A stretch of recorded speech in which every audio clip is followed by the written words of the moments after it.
다음으로는 교환학생 얘기를 한번 해볼게요.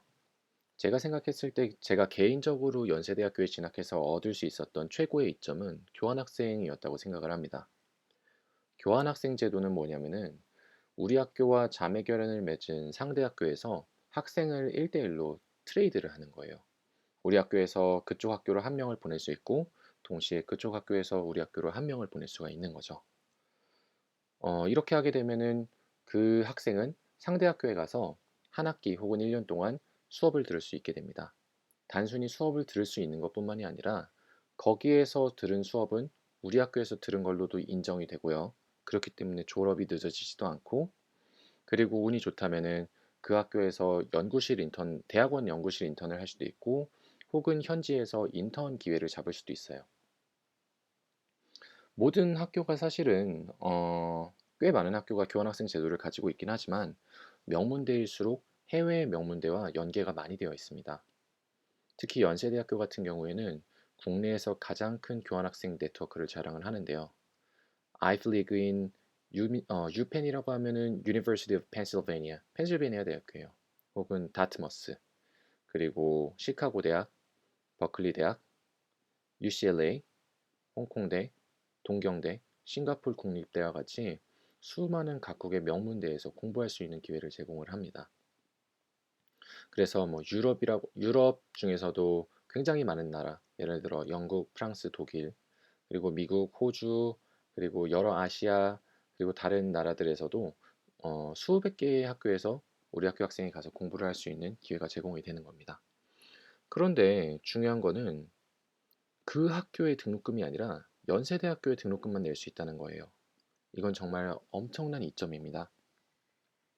예를 들어서 미국 명문대의 등록금은 1년에 6천만 원 정도예요. 사실 명문대가 아니더라도 미국은 학비가 굉장히 비싸기 때문에 거의 1년 학비가 5, 6천만 원 정도가 되는데, 반면에 연세대학교 등록금은 1년에 1천만 원 정도예요. 특히 문과 같은 경우에는 700만 원이고 공대나 이과는 900만 원 선, 국제대는 1,400만 원 선입니다. 그런데 게다가 국가장학금이라고 하는 정말 많은 학생들이 받는 장학금을 받게 되면은 실질적으로 등록금을 지불하는 금액은 절반 이하로 떨어지게 돼요. 그런데 미국의 명문대에 가서 공부를 하더라도 등록금은 우리 학교, 연세대학교에만 내게 되는 겁니다. 그러면은 6천만 원짜리 학교에 가는데 1천만 원의 수업료만 내게 되는 셈이죠. 교환학생 제도가 잘 되어 있을수록 그 학교에서는 교환학생을 갈 수 있는 가능 인원이 많고, 그 덕분에 학점이나 영어 점수의 컷이 높지가 않아요. 만약에 교환학생을 학교에서 5명만 갈 수 있다면은 그 지원자가 엄청 많다면은 학점이나 영어 점수 컷이 굉장히 높겠죠.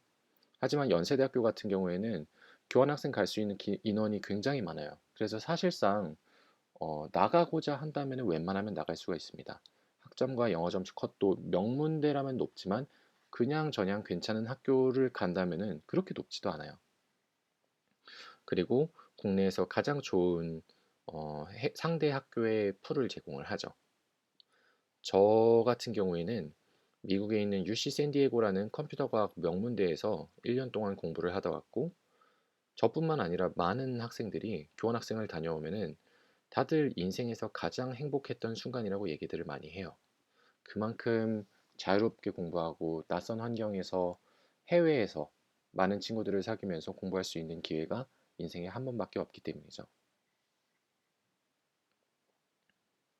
다음은 취업에서의 효용입니다. 이제는 조금 현실적인 얘기를 한번 해볼까 해요. 직업은 크게 두 가지로 저는 구분이 가능하다고 생각을 합니다. 바로 공적 영역, 그리고 사적 영역인데요. 모든 직업을 제가 다 아는 건 아니에요. 하지만 명문대생들이 흔히 지망하는 직업군은 이렇게 분류를 할 수 있을 것 같아요. 크게 공과 사로 나눠볼게요. 공적 영역에는 다음의 직업들이 있어요. 공무원, 공기업, 그리고 기타로 구분을 할 수가 있습니다. 공무원에는 행정고시, 기술고시를 쳐서 들어갈 수 있는 5급 공채, 그리고 7급, 그리고 9급이 있고 사범대를 나와서 교사가 되거나 혹은 군인이 될 수가 있습니다. 공기업 같은 경우에는 뭐 한국은행이나 수출입은행 같은 금융 공기업이 있고, 그리고 인천공항공사와 같은 일반 공기업이 있어요. 그 외에는 외교 아카데미를 통해서 갈 수 있는 외교관 혹은 로스쿨을 통해서 갈 수 있는 판검사 등이 있습니다. 사적 영역에는 다음의 직업들이 있어요. 국내 대기업. 국내 대기업이라고 하면 삼성, 현대, SK 혹은 네이버 같은 국내 제조업체 혹은 금융, IT 이런 일반적인 대기업들을 얘기합니다. 외국계 기업이라고 하면은 구글, 마이크로소프트, 존슨앤존슨, P&G 이런 회사들이 있겠네요. 금융권이라고 하면은 아까 말씀드렸던 투자은행, 골드만삭스, JP 모건 이런 외국계 투자은행도 있고 미래에셋과 같은 국내 증권사, 그리고 헤지펀드, 사모펀드 이런 여러 가지 또 종류의 회사들이 있습니다. 컨설팅 같은 경우에는 어, 글로벌 3대 컨설팅 펌이라고 하는 맥킨지, 베인, BCG부터 시작해서 또 많은 다양한 컨설팅 펌들이 있어요. 그리고 회계법인은 회계사가 들어가는 회사고 법무법인은 우리가 흔히 얘기하는 로펌입니다. 그리고 언론사가 있네요. 주위에 많은 명문대생들이 지망하는 대략적인 직업군들이 이래요. 이 중에는 학벌이 전혀 필요 없는 것도 있고 학벌을 어느 정도 보는 것도 있고 학벌을 매우 많이 보는 것도 있어요.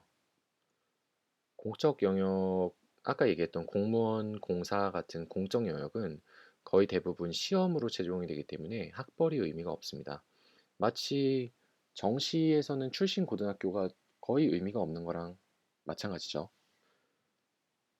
공무원은 공무원 시험, 행정고시를 통해서, 일반 공기업은 NCS라는 시험을 통해서, 금융공기업은 자체 전공 시험을 통해서 지원자를 선발합니다. 그리고 대부분 인적사항 출신 학교를 가려두고 블라인드 채용을 하기 때문에 더욱이 학벌이 거의 의미가 없어진 추세입니다. 반면에 사적 영역 같은 경우에는 학벌이 굉장히 민감한 곳이 있어요. 바로 투자은행, 금융권, 컨설팅, 그리고 로펌입니다. 특히 금융권 중에서도 아까 얘기했듯이 외국계 투자은행, 그리고 컨설팅도 아까 얘기했던 전략 컨설팅, 맥킨지, 베인, 보스턴 컨설팅 같은 3대 컨설팅, 그리고 로펌 중에서는 아주 큰 대형 로펌, 8대 로펌이라고 하는데 이 대형 로펌들은 정말 학부 학벌 혹은 로스쿨 학벌 이런 것들을 굉장히 많이 봐요. 국내 대학에서는 최소 스카이 혹은 포스텍카이스트, 해외 대학에서도 상위권 대학만을 선발을 합니다. 아주 드물지만 예외도 있어요. 제가 인턴으로 일했던 보스톤 컨설팅도 인턴들인데 다들 서울대, 카이스트, 연고대, 스탠포드, 칼텍, 펜실베니아, 그리고 홍콩대 등의 명문대 출신들이었어요. 이 회사들은 사실은 고객 회사를 대상으로 해서 지식 서비스를 제공합니다. 그런데 실력과 더불어서 큰 돈을 주고서 지식 서비스를 의뢰했는데 만약에 그 수행하는 사람이 그 고객 사이에 있는 사람들보다도 학벌이 좋지가 않다면은 사람들은 이 지식 서비스에 대해서 불신을 하게 돼요. 그렇기 때문에 이런 회사들일수록 학벌이 고객에게 주는 신뢰도를 좌우하기 때문에 굉장히 학벌에 대해서 민감한 편입니다. 반면에 국내 대기업 삼성, 현대, SK 같은 기업들은 위의 기업만큼은 까다롭게 학벌을 보지 않아요. 문과 쪽은 그래도 면접장에 가면은 거의 최소 서성한이라고 제가 얘기를 들었었는데 엔지니어 직군 같은 경우에는 IT 소프트웨어 엔지니어는 정말 철저하게 실력 중심이에요. 학벌을 제가 보기엔 안 보는 것 같아요. 그 외에도 전기전자 엔지니어 같은 것도 스카이 외에도 한양대, 부산대, 경북대 등 다양한 학교에서 많이 입사를 하는 편입니다. 마지막으로 전문대학원에서의 효용에 대해서 얘기를 한번 해볼게요. 전문대학원이라고 하면은 일반 대학원과 다르게 전문직이 되기 위한 대학원이라고 보시면 돼요. 로스쿨이 있고 의학 전문대학원이 있고 치의학 전문대학원, 한의학 전문대학원 등 다양한 전문대학원이 있습니다. 근데 이 대학원들 모두 명문대 학부 출신들을 굉장히 선호해요. 그리고 그 중에서도 성적까지 굉장히 까다롭게 보죠. 예를 들어서 서울대 로스쿨 같은 경우에는 정원이 150명인데 그 중에 100명 정도를 서울대 출신으로만 뽑아요. 연고대 로스쿨도 한 번 뽑을 때 정원이 120명인데 그중 거의 60에서 70명 정도를 자기 학교 출신으로 뽑아요. 그리고 그 외의 로스쿨에도 스카이가 차지하는 비율은 굉장히 압도적입니다. 이거는 로스쿨뿐만이 아니라 의전원, 친전원 그런 곳에서도 마찬가지예요. 그렇기 때문에 전문대학원 입시에서 명문대 학위가 주는 파괴력은 엄청나다고 볼 수 있습니다. 사실 이렇게 칼럼을 읽고 나면은 명문대학이 주는 이점을 직접적으로 여러분들이 느끼는 게 7번, 8번 취업 그리고 전문대학원에서의 효용일 수 있어요. 하지만 저는 개인적으로는 1번의 이유, 즉 명문대에서 훌륭한 동료들과 함께 공부하면서 성장하는 그런 이유가 훨씬 더 중요하다고 생각합니다. 이 칼럼은 제가 느낀 바에 의해서 작성이 되었기 때문에 다른 사람들은 또 다른 의견을 가질 수도 있다는 점을 명심해 주셨으면 좋겠습니다. 그러면 지금까지 오스카였습니다.